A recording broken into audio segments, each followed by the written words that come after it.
কবি নজরুলকে দুইবার বিধই লিখতে দিলে সে পারবে না লিখতে। পিকাসোর গুয়ের্নিকা দুইবার আঁকতে পারবে না, দা ভিঞ্চির মোনালিসা দুইবার আঁকতে পারবে না। 7ই মার্চ সমগ্র বিশ্বে একবারই এসছে, ওই ভাষণ ওভাবেই যাবে। ওই ভাষণ কিভাবে ইম্প্যাক্ট করে মানুষের উপর, শাবানা আজমির পিতা কাইফি আজমি এই ভাষণকে উপলক্ষ করে লিখেছেন, শুধু তো একটি দেশ নয় যে তুমি জ্বালিয়ে দেবে, প্রাচীন নয় যে তুমি পুরোপুরি মুছে ফেলবে।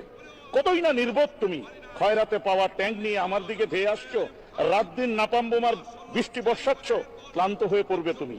শৃঙ্খল পরাবে তুমি কোন হাতে, হাত তো আমার আছে 7 কোটি। গর্দান থেকে কোন মাথাটি তুমি আলাদা করবে, সেখানে তো মাথা আছে 7 কোটি।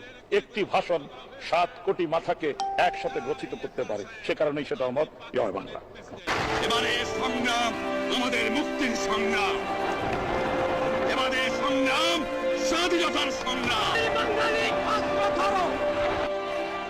একবারই 7ই মার্চ হয়, একজনই ভাষণ দেন, বঙ্গবন্ধু, আমাদের জাতির জনক।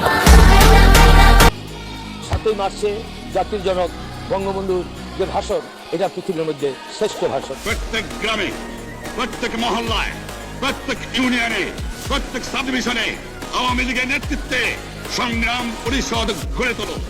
একজন নেতা ছিলেন, ইতিহাসই তাকে যথার্থ মূল্যায়ন করবেন।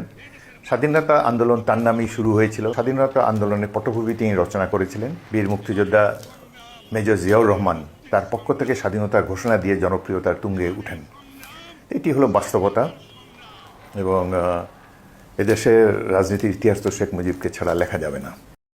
শেখ মুজিবুর রহমান অত্যন্ত বড় মাপের একজন নেতা ছিলেন, ইতিহাসই তাকে যথার্থ মূল্যায়ন করবেন।